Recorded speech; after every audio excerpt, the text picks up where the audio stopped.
अस्सलाम वालेकुम। Welcome to conflict card. दोस्तों, बात आज हम करने जा रहे हैं पाकिस्तान और अफगानिस्तान के दरमियान होने वाले नए क्लैशेस के हवाले से। और ये जो नए क्लैशेस हुए हैं ये 13 मई को ही हुए हैं और जब ये वीडियो रिकॉर्ड की जा रही है उससे कुछ घंटा पहले की ये बात है। और ये पाक अफगान बॉर्डर पर जो नया क्लैश हुआ है तालिबान और पाकिस्तानी सिक्योरिटी फोर्सेस के दरमियान, ये काफी ज्यादा यूनिक है। इसकी स्टोरी शायद आपको भी काफी ज्यादा ट्विस्टेड लगेगी। इसके बारे में और भी बहुत सी चीजें हैं कि अफगानिस्तान के अंदर इस वक्त किस तरह की सिचुएशन चल रही है, और उसके अलावा पाकिस्तान और अफगानिस्तान को लेकर इंडियन साइड पर और अनफॉर्चुनेटली पाकिस्तानी साइड पर एक गलत खबर भी फैलाई जा रही है। दोस्तों, मैं बताते चलूं कि 13 मई को पाकिस्तानी सिक्योरिटी फोर्सेज और मुख्तलिफ फोर्सेस ये क्लेम करते हैं कि बाजोड़ के एरिया में जो पाकिस्तान अफगानिस्तान की सरहद है, यहाँ 2 टीडीपी के टेररिस्ट मारे जाते हैं। उसके बाद अफगान तालिबान पाकिस्तानी साइड पर फायर खोल देते हैं और उसके बाद पाकिस्तानी सिक्योरिटी फोर्सेज और तालिबान के दरमियान क्लैशेस देखने को मिलते हैं। लेकिन आप सोचेंगे कि टीटीपी के दहशतगर्द मरे तो तालिबान को क्या मसला है कि उन्होंने फायर क्यों खोले। तो बेसिकली वो टीटीपी के टेररिस्ट बाजोड़ के एरिया में, यानी कि जो अफगानिस्तान के मुकाबले वहां एरिया था, वहां से बाढ़ को काट कर पाकिस्तानी साइड पर आने की कोशिश कर रहे थे। पाकिस्तानी सिक्योरिटी फोर्सेस अलर्ट होती हैं और इन दोनों टेररिस्ट को मार दिया जाता है। लेकिन इन दोनों को बचाने के लिए तालिबान इनको कवर फराहम कर रहे थे और ये बहुत ही ज्यादा एक संगीन स्टेटमेंट है जो मुख्तलिफ फोर्सेस ने यहाँ रिपोर्ट किया है कि अफगान तालिबान, जो कि अपने आप को एक मुल्क के सरबराह कहते हैं, वो एक टेरर ऑर्गेनाइजेशन को बाकायदा कवर फराहम कर रहे थे बॉर्डर पर। और ये 2 टेररिस्ट चूंकि मारे गए तो उसके बाद इन्होंने पाकिस्तानी साइड पर फायर खोले। अब यहाँ 2 अहम पहलू निकलकर सामने आते हैं। जब पाकिस्तान और अफगान तालिबान के दरमियान इस तरह के क्लैशेस होते हैं मुख्तलिफ बॉर्डर पर, जैसे चमन बॉर्डर है, बाजोड़ पर जो बॉर्डर है, उसके अलावा भी बहुत से दूसरे बॉर्डर एरियाज हैं जहाँ से तिजारत भी होती है, लोगों की आमदरफ्त भी होती है, तब जब इस तरह के क्लैशेस होते हैं तो लोकल्स को बहुत ज्यादा नुकसान होता है। जो पाकिस्तानी साइड पर लोकल पश्तून है उनको बहुत नुकसान होता है, जो अफगान साइड पर लोकल पश्तून है उन बेचारों को बहुत ज्यादा नुकसान होता है, यानी कि आमदरफ्त बंद हो जाती है, तिजारत बंद हो जाती है। रिसेंटली हमने एक वीडियो बनाई थी जहां हमने बात की थी कि पाकिस्तानी एक्सपोर्ट्स ज्यादा हुई हैं, लेकिन वहां एक बहुत ही ज्यादा आई ओपनिंग बात यह थी कि बाकी मुल्कों के साथ एक्सपोर्ट ज्यादा हुई है, लेकिन अफगानिस्तान के साथ जो तिजारत है पाकिस्तान की वो कम हुई है। उसकी रीजन यही थी कि आए दिन इस तरह के क्लैशेस होते हैं, आए दिन वहां से टेररिस्ट इनफिल्ट्रेट करने की कोशिश करते हैं पाकिस्तानी एरियाज में, जिनको रोकने के लिए जाहिर बात फिर ताकत से जवाब देना पड़ता है। और आए दिन की इस तरह की गर्मा गर्मी की वजह से हालात उस एरिया के खराब रहते हैं, और जब हालात खराब रहते हैं तो ट्रेड पर भी उसका असर पड़ता है और लोकल्स की वहां की जो जिंदगी है उस पर भी असर पड़ता है। अब यहाँ असल चीज ये है कि अगर आप उन 2 टेररिस्ट को ना रोकते और फायरिंग ना करते तो कभी भी बॉर्डर पर हालात खराब ना होते, लेकिन वो टेररिस्ट पाकिस्तान में आते एंड इवेंचुअली वो कोई बड़ा टेरर अटैक करते।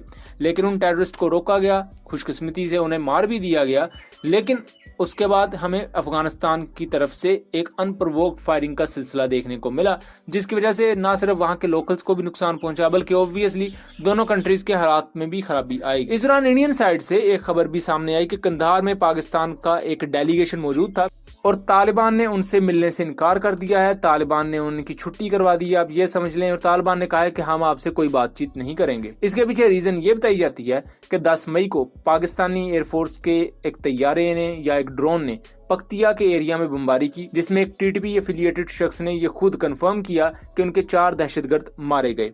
अब यहाँ आम चीज ये थी कि टीटीपी खुद मान रही थी कि हमारी प्रेजेंस अफगानिस्तान में मौजूद है और हमारे फाइटर्स भी वहां मौजूद थे, और इनडायरेक्टली पाकिस्तान का वो जो पूरा मौकफ था कि अफगान सरजमीन पाकिस्तान के खिलाफ यूज हो रही है वो भी सच्चा साबित हुआ। लेकिन इस खबर के बारे में बताता चलूं कि ऑफिशियली ना तो पाकिस्तान ने इस चीज के बारे में कुछ कहा है और ना ही अफगान तालिबान ने। ये मुख्तलिफ unfortunately Pakistani Indian social media handles की तरफ से और न्यूज एजेंसीज की तरफ से रिपोर्ट की जा रही है, लेकिन ऑफिशियल जराये पर ऐसी कोई भी खबर मौजूद नहीं है कि किसी डेलीगेशन को अफगान तालिबान ने निकाला हो या उनके साथ ये कहा हो कि हम बातचीत नहीं करें। पाकिस्तान में रिसेंटली दहशतगर्दी के वाकयात बहुत ज्यादा बड़े। उसका रिसेंट एग्जाम्पल मैं दूं तो 7 मई 2024 को पाकिस्तान में एक सुसाइड अटैक हुआ, इसमें चाइनीज नेशनल्स को निशाना बनाया गया और मल्टीपल अपनी जान गंवा बैठे। अब जाहिर बात है अगर फॉरेन कंट्री का एक बंदा आपके मुल्क में है और उसकी जान चली जाती है तो जिम्मेदार तो आपकी कंट्री होती है।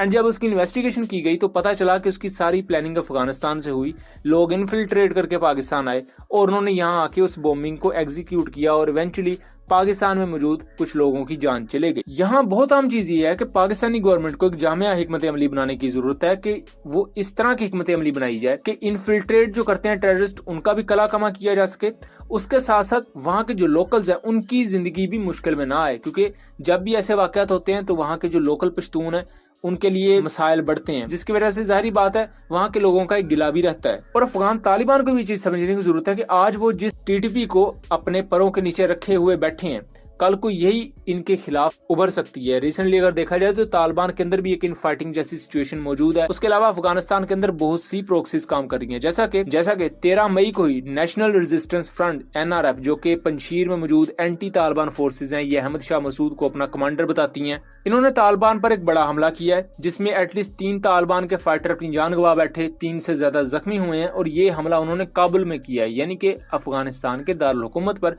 जहां तालिबान का कंट्रोल है। तो इससे आपको अंदाजा हो जाएगा कि उनकी कितनी बड़ी प्रेजेंस मौजूद है। अभी NRF को अगर हम साइड पर भी रख दें तो दाइश की बहुत बड़ी प्रेजेंस मौजूद है जो कि तालिबान के लिए खतरा है।